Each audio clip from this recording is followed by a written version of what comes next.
Un suceso en el puente sobre el río Owl. Ambrose Bierce. Había un hombre parado sobre un puente ferroviario al norte de Alabama, mirando hacia el agua que corría rápidamente unos 6 metros más abajo. Tenía las manos atadas a la espalda con una cuerda. Otra cuerda rodeaba holgadamente su cuello. Estaba sujeta a una fuerte viga transversal por encima de la cabeza y colgaba hasta la altura de las rodillas. Algunas tablas sueltas, puestas sobre las traviesas, le proporcionaban un punto de apoyo a él y a sus verdugos, 2 soldados rasos del ejército federal dirigidos por un sargento que en su vida civil podía haber sido ayudante del sheriff. No lejos, sobre la misma plataforma provisional, esperaba un oficial vestido con el uniforme de su rango y armado. Era el capitán. En cada extremo del puente había un centinela con su rifle en posición de firmes, es decir, vertical delante del hombro izquierdo, el precursor descansando sobre el antebrazo que cruzaba el pecho, posición formal y poco natural que obliga a mantener el cuerpo rígido. No parecía una obligación de estos 2 hombres saber lo que estaba ocurriendo en medio del puente, sencillamente bloqueaban los 2 extremos de la pasarela. Más allá de los 2 centinelas no se veía a nadie. Los rieles corrían en línea recta durante unos 100 metros hasta un bosque, después doblaban y desaparecían. Sin duda había un puesto de avanzada más adelante. La otra orilla del arroyo era un campo abierto y una suave colina subía hasta una estacada de troncos verticales, con troneras para rifles y una única abertura a través de la cual se proyectaba la boca de un cañón de bronce que dominaba el puente. A mitad de camino entre el fuerte y el puente se encontraban los espectadores. Una compañía de infantería en posición de descanso, con las culatas de los rifles apoyadas en el suelo, los cañones levemente inclinados hacia atrás contra el hombro derecho, las manos cruzadas sobre los cañones. Un teniente estaba de pie a la derecha de la línea, la punta de su espada en el suelo, y con su mano izquierda descansando sobre la derecha. Salvo el grupo de los 4 en el medio del puente, nadie se movía. La compañía miraba hacia el puente fijamente, inmóvil. Los centinelas de cara a la orilla del arroyo podían haber sido estatuas que adornaran el puente. El capitán, de brazos cruzados, silencioso, observaba el trabajo de sus subordinados sin dar ninguna indicación. La muerte es un dignatario que cuando se anuncia es para ser recibido con formales manifestaciones de respeto, aun por aquellos que están más familiarizados con ella. En el Código de Honor Militar, el silencio y la inmovilidad son formas de defensa. El hombre que se disponían a ahorcar tenía aparentemente unos 35 años. Era un civil a juzgar por su vestimenta, que era la de un granjero. Sus rasgos eran nobles. Nariz recta, boca firme, frente amplia y cabello largo y oscuro peinado hacia atrás, que le caía por detrás de las orejas hasta el cuello de su elegante chaleco. Tenía bigote y una barba en punta, pero no llevaba patillas. Sus ojos eran grandes, de un gris oscuro, y poseían esa expresión afectuosa que uno difícilmente hubiera esperado en alguien pronto a morir. Evidentemente no era un asesino vulgar. El código militar, tan amplio en su espíritu, prevé la horca para muchas clases de personas, sin excluir a los caballeros. Al culminar los preparativos, los 2 soldados se hicieron a un lado y cada uno retiró la tabla sobre la que había estado apoyado. El sargento se volvió hacia el capitán, saludó y se colocó inmediatamente detrás de él, y éste a su vez se alejó un paso. Estos movimientos dejaron al condenado y al sargento de pie sobre ambos extremos de la tabla que atravesaban 3 traviesas del puente. El extremo donde estaba el civil alcanzaba, casi sin tocarla, una 4ª traviesa. Esta tabla se había mantenido horizontal por el peso del capitán, y ahora lo estaba por el peso del sargento. A una señal del capitán, el sargento se haría a un lado, la tabla habría de inclinarse y el condenado caería entre 2 traviesas. Al condenado este arreglo le pareció sencillo y eficaz. No le habían cubierto la cara ni vendado los ojos. Consideró por un momento su vacilante posición y luego dejó que su mirada vagara hacia las aguas arremolinadas del arroyo que corrían enloquecidas bajo sus pies. Un trozo de madera flotante que bailoteaba llamó su atención y sus ojos la siguieron corriente abajo. Con qué lentitud parecía moverse. ¡Qué arroyo tan perezoso! Cerró los ojos para fijar los últimos pensamientos en su mujer y en sus hijos. El agua convertida en oro por el sol temprano, las melancólicas brumas de las orillas a alguna distancia corriente abajo, el fuerte, los soldados, el pedazo de madera, todo lo había distraído. Y ahora tuvo la conciencia de una nueva distracción. A través del recuerdo de sus seres queridos llegaba un sonido que no podía ignorar ni comprender, una percusión seca, nítida, como el golpe del martillo de un herrero sobre un yunque. Tenía esa misma resonancia. Se preguntó qué era, y si estaba inmensamente distante o cerca. Parecía como el tañido de una campana fúnebre. Esperó uno y otro golpe con impaciencia y, no sabía por qué, con temor. Los intervalos de silencio se hicieron cada vez mayores. Los silencios se volvían exasperantes. A medida que eran menos frecuentes, los sonidos aumentaban en fuerza y nitidez. Lastimaban su oído como una cuchillada. Tuvo miedo de gritar. Lo que oía era el tic-tac de su reloj. Abrió los ojos y vio una vez más el agua bajo sus pies. Si pudiera liberar mis manos, pensó, podría deshacerme del lazo y lanzarme al agua. Al zambullirme eludiría las balas y nadando con fuerza alcanzaría la orilla. Me metería en el bosque y llegaría a casa. Mi casa, gracias a Dios, está todavía fuera de sus avanzadas. Mi mujer y mis hijos todavía están más allá de sus líneas invasoras. Mientras estos pensamientos, que aquí tienen que ser puestos en palabras, más que desarrollarse, relampagueaban en la mente del condenado, el capitán hizo una señal al sargento. El sargento se hizo a un lado. 2. Peyton Farquhar era un granjero acomodado, miembro de una familia vieja y muy respetada de Alabama, dueño de esclavos y, como otros dueños de esclavos, político. Era naturalmente un secesionista de nacimiento dedicado con ardor a la causa del sur. Circunstancias imperiosas, que no viene al caso relatar aquí, le habían impedido unirse a las filas del valeroso ejército que combatió en las desastrosas campañas hasta terminar con la caída de Corinth. Irritado por esta vergonzosa limitación, anhelaba dar rienda suelta a sus energías y soñaba con la vida libre del soldado, con la oportunidad de destacar. Sentía que esa oportunidad llegaría como le llega a todos durante la guerra. Entretanto, hacía lo que podía. Ninguna tarea era para él demasiado humilde si con ella ayudaba al sur. Ninguna aventura demasiado peligrosa si estaba conforme con el carácter de un civil que tiene corazón de soldado, y que de buena fe y sin muchos escrúpulos acepta por lo menos parte del dicho francamente miserable de que todo vale en el amor y en la guerra. Un atardecer, mientras Farquhar y su mujer estaban descansando en un rústico banco a la entrada de su propiedad, un soldado a caballo, uniformado de gris, llegó hasta el portón y pidió un vaso de agua. La señora Farquhar se alegró de poder servirlo con sus propias manos delicadas. Mientras iba a buscar el agua, su marido se acercó al polvoriento jinete y le pidió ansiosamente noticias del frente. «Los yanquis están reparando las vías», dijo el hombre, «y se preparan para seguir su avance. Han llegado al puente sobre el río Owl, lo han reparado y han construido una estacada en la orilla norte. El comandante emitió un edicto que se ve por todas partes, declarando que cualquier civil que sea capturado entorpeciendo la vía, sus puentes, túneles o trenes, ha de ser ahorcado sin más. Yo vi el edicto». «¿A qué distancia está el puente sobre el río Owl?», preguntó Farquhar. «A unos 50 kilómetros. ¿No hay fuerzas a este lado del arroyo?». «Solo un destacamento de avanzada a medio kilómetro de distancia sobre las vías y un centinela a este lado del puente». «Suponga que un hombre, un civil propenso a la horca, eludiera la avanzada y pudiera tal vez eliminar al centinela», dijo Farquhar, sonriendo. «¿Qué lograría?». El soldado reflexionó. «Yo estuve allí un mes», contestó.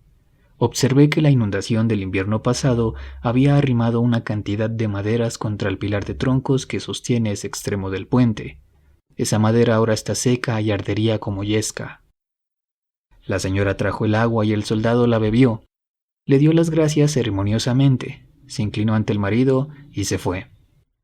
Una hora más tarde, al anochecer, pasó otra vez por la plantación hacia la misma dirección desde la cual había venido. Era un explorador del ejército federado. 3. Cuando Peyton Farquhar se desplomó a través del puente, quedó inconsciente como si ya estuviera muerto. De este lado lo despertó, le parecía que siglos después, el dolor de una fuerte presión sobre su garganta, seguida por una sensación de ahogo. Punzadas agudas y penetrantes parecían disparar desde su cuello hacia abajo a través de cada fibra del tronco y las extremidades. Se diría que estos dolores relampaguearan a lo largo de líneas de ramificación bien definidas y dieran pulsadas con una frecuencia enloquecida. Parecían corrientes de fuego que lo calentaran a una temperatura intolerable. En cuanto a su cabeza, no era consciente más que de una sensación de presión, de congestión. Pero estas sensaciones no iban acompañadas del pensamiento. La parte intelectual de su ser ya se había borrado. Solo tenía poder para sentir, y sentir era un tormento. Sentía que se movía, sumergido en una nube luminosa de la cual no era ahora más que el centro ardiente, sin sustancia material, se columpiaba a través de increíbles arcos de oscilación, como un enorme péndulo. En un instante, terriblemente repentina, la luz que lo rodeaba disparó hacia arriba con el ruido de una fuerte zambullida. Resonó un rugido espantoso en sus oídos y todo fue frío y oscuridad. Volvió entonces la capacidad del pensamiento. Supo que la cuerda se había roto y que él había caído al arroyo. No era mayor la sensación de estrangulamiento. El lazo que rodeaba su cuello lo estaba sofocando e impedía que el agua entrara en sus pulmones. Morir ahorcado en el fondo de un río. La idea le pareció ridícula. Abrió los ojos en la oscuridad y vio sobre él un rayo de luz. Pero qué lejano, qué inaccesible. Supo que se hundía todavía porque la luz se atenuaba paulatinamente hasta no ser más que un resplandor. Entonces empezó a crecer y brillar más, y advirtió que se acercaba a la superficie. Lo supo desganadamente, porque ahora estaba muy cómodo. Ser ahorcado y ahogarse, pensó, no está tan mal. Pero no quiero que me disparen. No, no me dispararán. No es justo. No fue consciente del esfuerzo, pero un agudo dolor en la muñeca le indicó que estaba tratando de liberar las manos.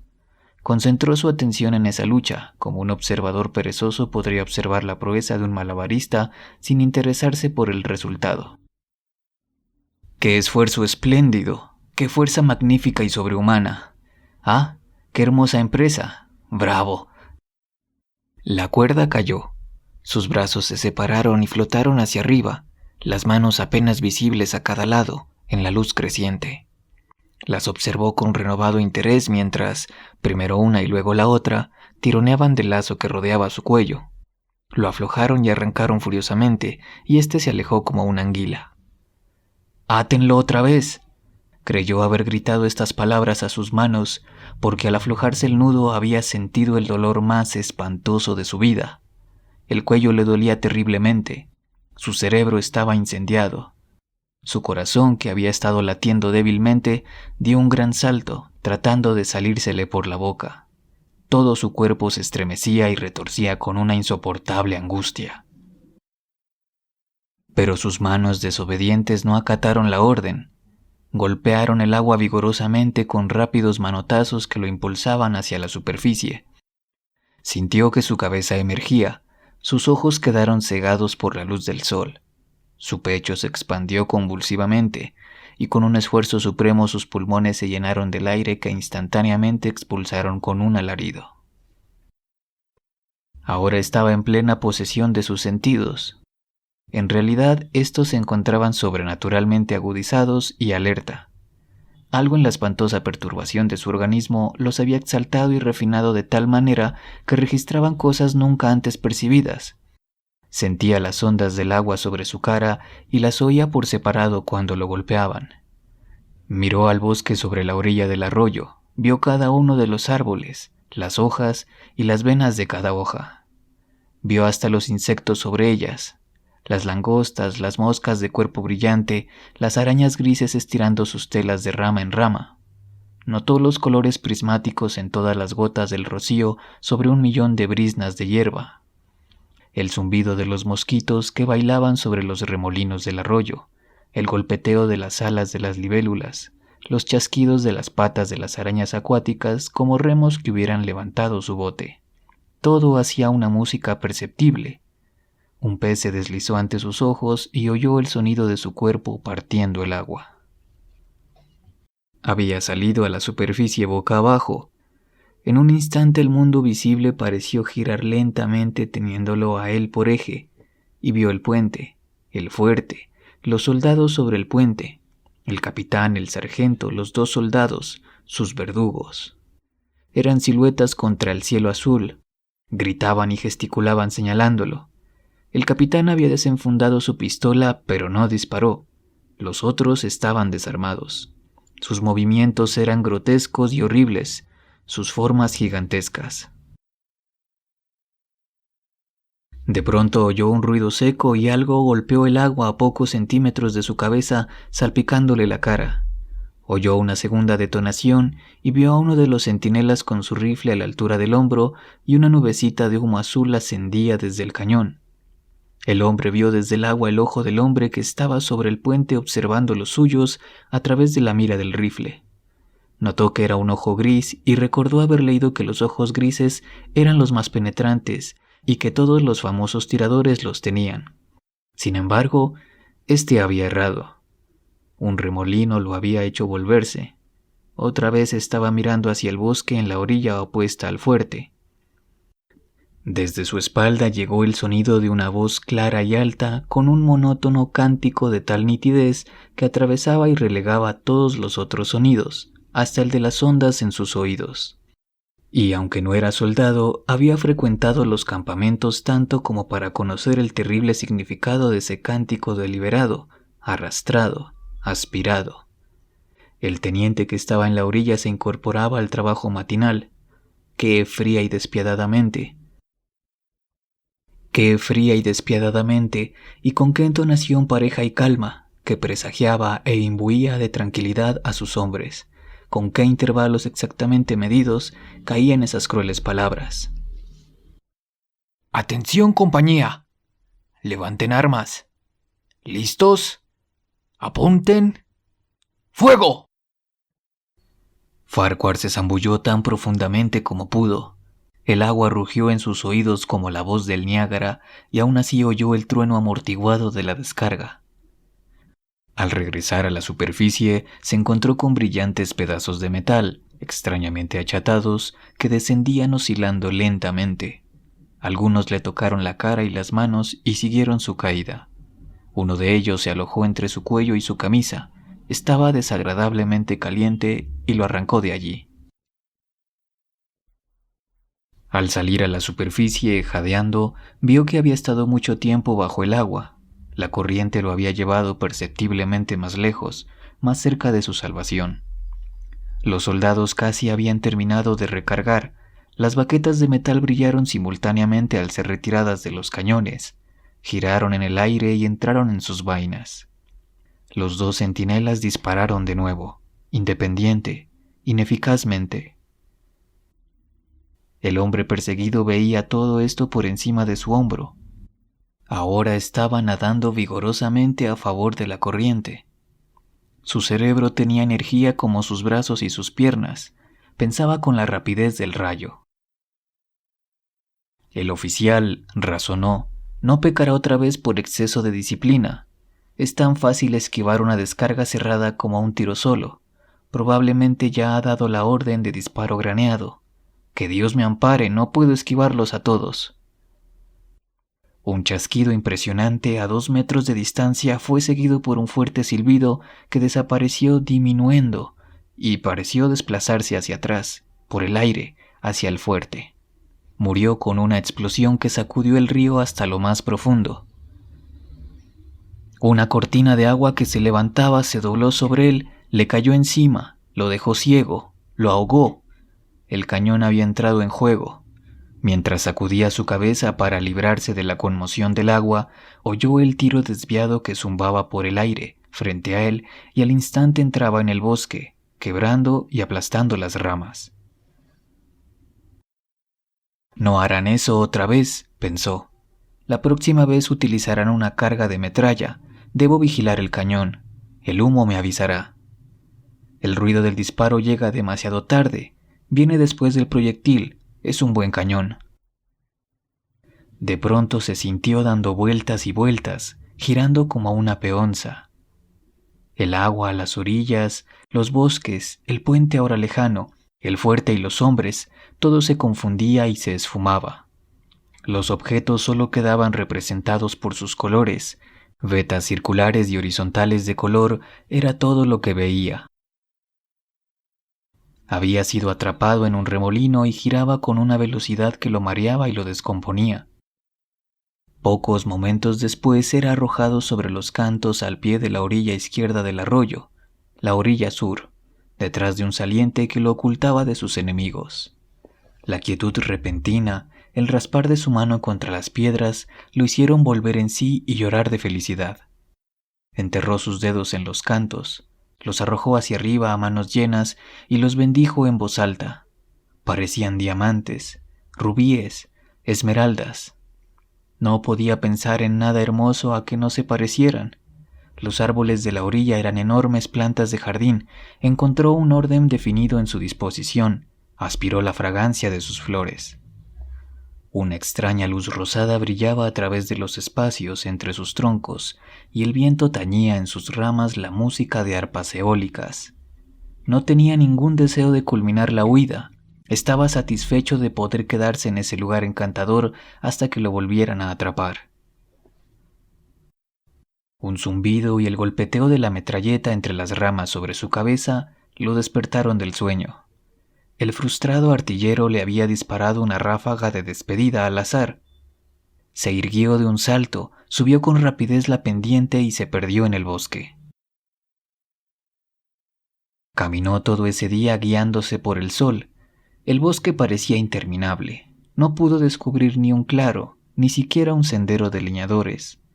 Nunca había sabido que vivía en una región tan salvaje. La revelación tenía algo de estremecedor. Al caer la noche estaba agotado, tenía los pies doloridos y un hambre atroz. El recuerdo de su mujer y de sus hijos lo alentaba a seguir adelante. Finalmente, encontró un camino que lo llevaba en la dirección que él sabía correcta. Era tan ancho y recto como una calle, pero nadie parecía haber pasado por él. No estaba bordeado por campos abiertos y no se veía ninguna casa por ningún sitio. Los negros cuerpos de los árboles formaban una pared cerrada, a ambos lados, que terminaba en un punto del horizonte como un diagrama en una lección de perspectiva. Sobre su cabeza, al mirar a través de esta grieta del bosque, brillaban grandes estrellas de oro que le resultaban desconocidas y agrupadas en extrañas constelaciones. Estaba seguro de que se encontraban dispuestas en algún orden cuyo significado era secreto y maligno. El bosque estaba lleno de ruidos singulares, entre los cuales, una vez, otra y una tercera, oyó claras voces en un idioma desconocido. El cuello le dolía y al tocárselo con la mano se dio cuenta de que estaba horriblemente hinchado. Supo que tenía un círculo negro donde la cuerda lo había herido. Sus ojos estaban congestionados, ya no podía cerrarlos. Tenía la lengua hinchada por la sed, alivió su fiebre sacándola por entre sus dientes hasta sentir el aire frío. Con qué suavidad el césped había alfombrado la desierta avenida. Ya no podía sentir el camino bajo sus pies. A pesar del sufrimiento, se había quedado sin duda dormido mientras caminaba, porque ahora ve un pasaje diferente. Quizás solo se ha recuperado de un delirio. En ese momento está de pie frente al portón de su propia casa. Las cosas están como él las dejó, y todo es brillante y hermoso en el sol matinal. Debe de haber viajado la noche entera. Cuando empuja y abre el portón y entra en el camino ancho y blanco, ve un aleteo de prendas femeninas. Su mujer, con su aspecto fresco y dulce, baja de la terraza para recibirlo. Al pie de los escalones lo espera, con una inefable sonrisa de alegría, una actitud de incomparable gracia y dignidad. ¡Ay, qué hermosa es! Se lanza hacia ella con los brazos extendidos. Cuando está a punto de estrecharla siente un golpe en la nuca que lo desvanece. Una luz blanca cegadora incendia todo a su alrededor con el sonido de un cañón. Después, todo es oscuridad y silencio. Peyton Farquhar estaba muerto. Su cuerpo, con el cuello roto, se balanceaba suavemente de un lado a otro bajo las maderas del puente sobre el río Owl.